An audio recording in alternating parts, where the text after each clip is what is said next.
Hello fellow makeup lovers, how are you guys doing today? So I'm pretty excited for this video because I'm going to be discussing my 1-year low buy experience, and basically I'm just going to go through, talk about why I did a low buy, what my rules were, how much I followed them, how it went kind of thing, and what I learned from it, and how I will use that information moving forwards. That's basically what this video is going to entail. I did do updates for like a certain amount of time with my low buy, but I stopped I think at April. I did them like monthly, and then April was the last one. I have not fallen off the horse. I'm still doing my low buy. Well, actually it's ended now, but I was still doing it up until the date that I wanted to. But I will discuss at the end why I decided to stop doing updates. So just to start right off the bat, I do have an original video where I talked about my low buy, but I don't recommend watching it because at the time that I filmed that, my video editing program was having a problem connecting the video to the audio, and when I would talk, the audio would lag, and it was very, very annoying. So probably not the best video to go watch because you'll probably get annoyed too. I get annoyed thinking about it. So the timeline for my low buy would be that I started it on the weekend following Black Friday of 2018, and it just ended for Black Friday of 2019. I figured my initial plan was that I would do Black Friday to Black Friday because then I would be able to catch the deals on both years. I know I'm ridiculous, and it didn't actually quite ended up going like that, so I'll talk about that with what I took away from this experience. But the reason why I initially wanted to do a low buy was because I was inspired by Hannah Louise Poston. She did a year no buy, and it was very intense, very strict rules, a little bit too much for me, but the way that she would just talk about makeup and her experience and the things that she learned really inspired me to kind of just want to be a little bit smarter about the way that I purchase things and what I purchase. So I was definitely super, super inspired by her. But for me, it was like, yes, I was spending a stupid amount of money on makeup, but I wasn't in debt. It wasn't like this crazy thing that was like controlling my life. And it definitely wasn't I didn't do a low buy for content. I know that they're very popular right now, and I think that they've kind of died down a little bit, but I feel like there was a time there where everyone was doing a low buy or a no buy, and it was like a thing, and that's fine. I think like promoting being more smart about what you buy is awesome, but that wasn't the reason why. I was just truly, genuinely inspired by Hannah. Okay, where do I start? Okay, so in December, I decided to, I did some rules. They were a mess. Looking back now where I am, I'm like, they were a mess. I decided that I was going to only buy eyeshadow palettes or support small brands that I really wanted to support because, you know, I love indie brands. So I feel like that was just so loose and so open to interpretation and like the most unstrict low buy rules I've ever heard. So after December, I think I bought like 7 palettes, and I was like, okay, this is too much. I'm still spending a ton of money on makeup. I can't get to everything that I bought. Like, I only use these like one time kind of thing. So I decided to readjust, and I'm so happy I did that because I feel like that was my like pathway to success. And I decided that for each month I would be allowed to buy 2 eyeshadow palettes because that's what I love to review most on my channel. I mean, I'm an eyeshadow addict at heart, like that's me, but also it's kind of smart just because it allows me to have something to continue to bring in new subscribers who are searching for whatever that palette may be, and also like still keeping people entertained with what's new without going super crazy. And majority of the time when I buy an eyeshadow palette, I make the money back. And then I allowed myself to try 1 new brand per month. So that kind of allowed me to try other things like the lip gloss I'm wearing now from Lunar Beauty. I got whenever I tried Lunar Beauty for the first time. So it wasn't an eyeshadow palette, but I just did that each month and chose 1 indie brand. I think that in January I didn't even buy makeup at all. And then there was 1 month when I didn't do a new brand and I ended up switching it over to another month. So I kind of, you know, I wasn't super uptight about the rules, but they were pretty good for me, and I just absolutely love the rule of trying 1 new brand per month. I feel like it's like a good safe zone where it's like, yes, I can try something, I can try a few products without going super crazy, because there's always so many brands on my radar, especially with any makeup spotlight. I hear about a new indie brand like basically every single day, so I feel like that kept my feet on the ground. So those are my rules. I was really happy with them. And then I kind of had like a little bit of a loose area where it's like if I got a gift card, if I used my Ulta points, like I didn't really count that as part of my rules. So that was just extra. So I'm not going to go through and list out every single thing that I bought during this year. If you'd like to see some type of video like that, I can, or I could do like another like ranking every eyeshadow palette I bought during 2019, because I did one for the first half of the year and that was really, really fun. But I followed my rules pretty well, except I had 3 exceptions during the entire year where I broke my rules, and I feel really, really happy and content with them. I don't feel guilty because my rules were set in place for me and only for me. It wasn't about anybody else. I feel like I'm being a little bit of a pessimist by starting off with the times that I did break my rules, but it's fine. We'll get to the good stuff in a moment. The first time was that Samantha March and Ofra collaborated. I was so excited for Samantha. I absolutely love her. I think she's a really genuine, sweet person. I just purchased a bunch of her books, like 3 of them from the 6th series. I'm so excited to read them. But I was just so happy for her to have this opportunity. I wanted to support her. I really like her as a person. She's a small influencer. Like, I felt no guilt about buying the highlighter. There was a few different things. I think she did a lip set as well, but I bought the highlighter that had little, oh gosh, I guess I could just show you. I'm pretty sure I have it like right here. Yes, I have it right here. I just used it like last week. So it has Star Island and Pillow Talk in there, and my Pillow Talk actually has pan in it, like major pan. So I felt okay with buying this little combination, and the packaging is really nice, and it just makes me super happy that it is Samantha's highlighter. In fact, I really kicked myself for not bringing it with me when I went to New York, because I could have got her to sign it, which would have been really cute. So the next time, following on from that, is that when I went to New York, I told myself I could buy makeup, because it was like, I'm going to New York City, like we're gonna shop, like it's gonna be fun. It was like I feel like traveling and buying things is so much fun. Like, it's so much more fun shopping when you're somewhere else rather than when you're like where you normally are, if that makes sense. So I told myself if I could get over my anxiety enough to travel and go to New York City alone and meet up with some strangers from the internet, shout out to Angie and Karen, then I could buy makeup. So I did do that exception, and I think I ended up purchasing like maybe like 4 or 5 little things. Nothing super huge. I think I spent like less than $100. It was fine. So it was just very minimal, and it was fun to see things in person and to kind of have like a little memory. Like, I have my little Jouer lipstick, and now when I use this single time, I think about going to Sephora and shopping with some of my favorite people and going to New York City, and it just being such a magical experience. So I'm one of those people. I'm not materialistic, but I do put memories into materials, I would say. So that was the time I broke my rules. And then the third time, 3 times the charm. This is it, don't worry.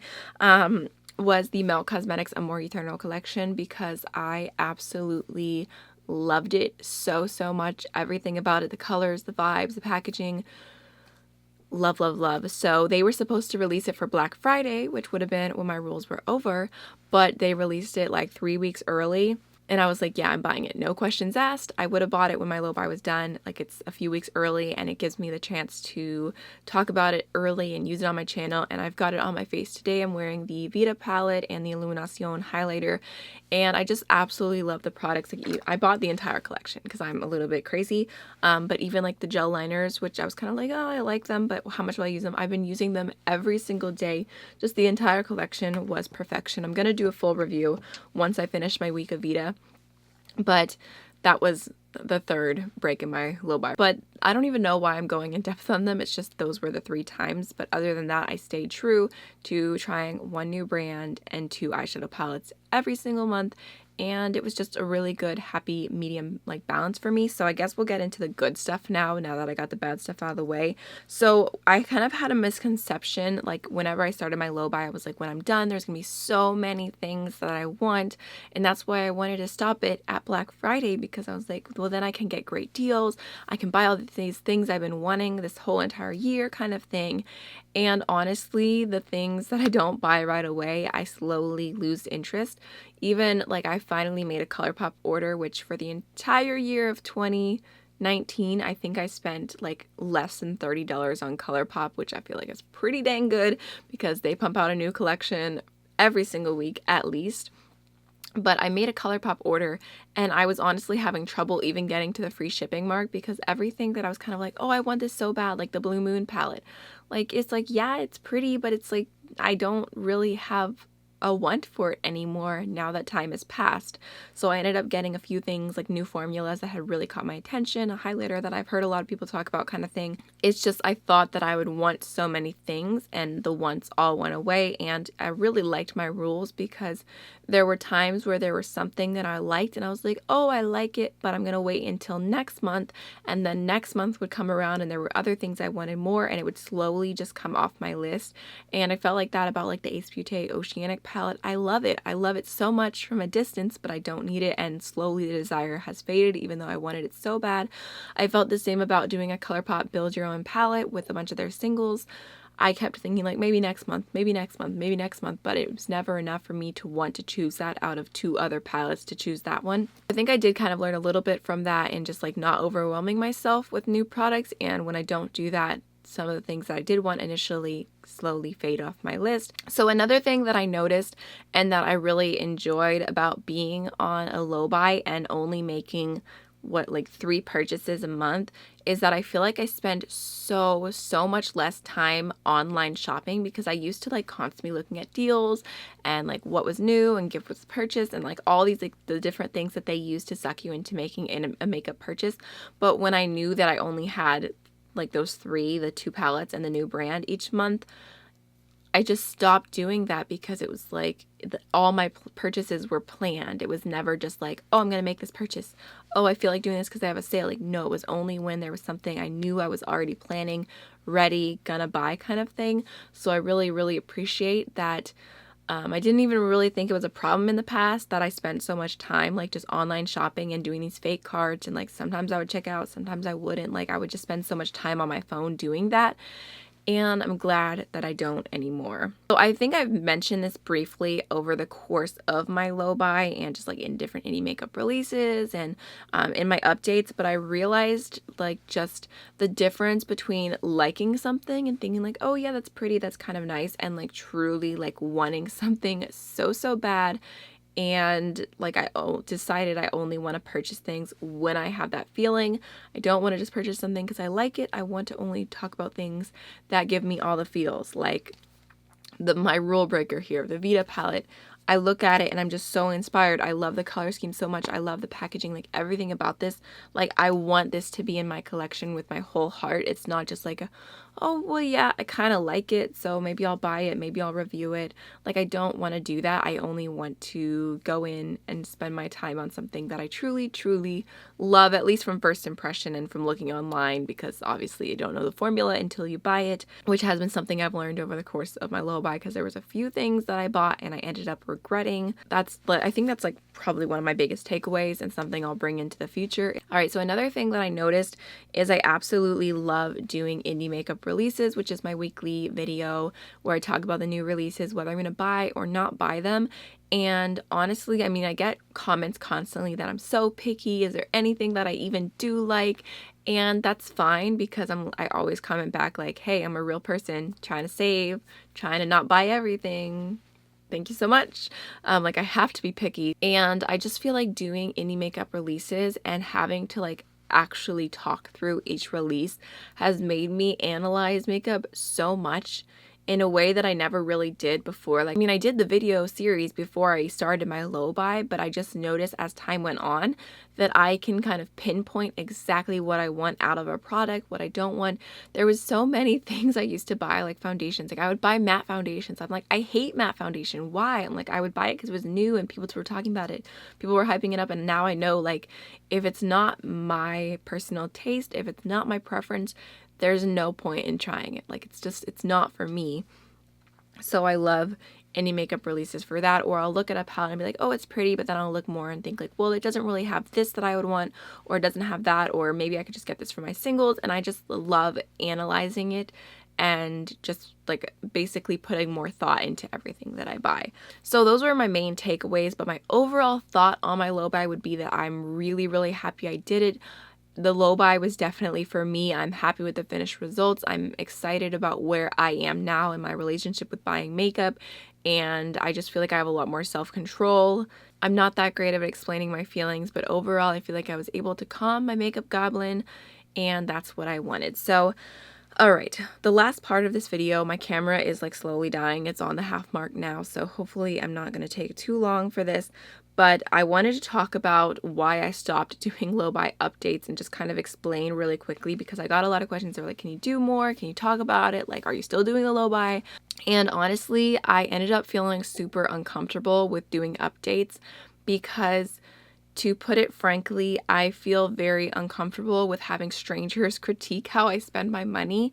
I feel like when people are like crazy and they buy all this makeup all the time, like just craziness on YouTube, which I understand, like some people can afford it, some people can't, but they don't get questioned.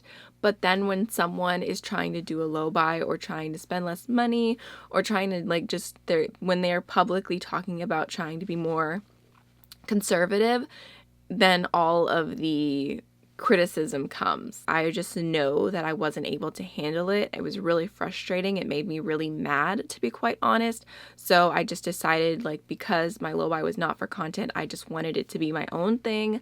And even now, looking into the future, I'm like, well, maybe like I might continue to do certain rules and implicate things, but it's just going to be private. I don't really feel like talking about it, and I don't really feel like having anyone tell me their opinions on it, which is a shame because I would like to be able to like promote being a little bit smarter with how you spend your money on makeup and not buying every single new release ever. I'll talk about it for a moment because it's just an example. I had someone comment that even doing 2 palettes a month was absolutely bonkers, and that I could be putting my child through college. I could be putting my 2-year-old through college. And that that was just something that came with age and maturity.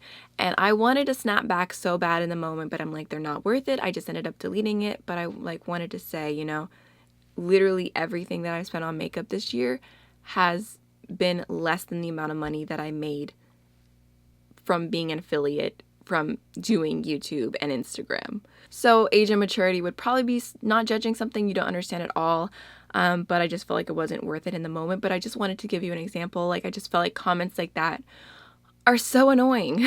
So annoying. Just like I said, I'm being raw here because normally I try to be a little bit more poised and like it's fine, rolls off my skin kind of thing, but it really was frustrating. So that's why I decided to stop doing low buy updates and to just not talk about it because I didn't want to. But I'm talking about it now just to kind of sum everything up, how the experience went for me. I definitely do recommend it. I think that teaching yourself to say no to things you want, it's a great quality. Even though I feel like this whole thing is such like a first world problem to have. So I think that's everything I have written here in my notes. I'm surprised my camera hasn't died yet. Hallelujah. So definitely let me know down below if you want to see all the palettes I bought in 2019 ranked, and I can do that because I think that's a good way to kind of look back and analyze my purchases, because I did take away from that whenever I did it for the 6-month mark. So that's everything. I would love to know if you did a low buy for 2019, if you had a good experience, a bad experience, if it went well, if you changed up your rules, whatever it was. I think that it's all so personal. All right, so I hope you have a wonderful rest of your day, and I'll see you in the next one. Bye.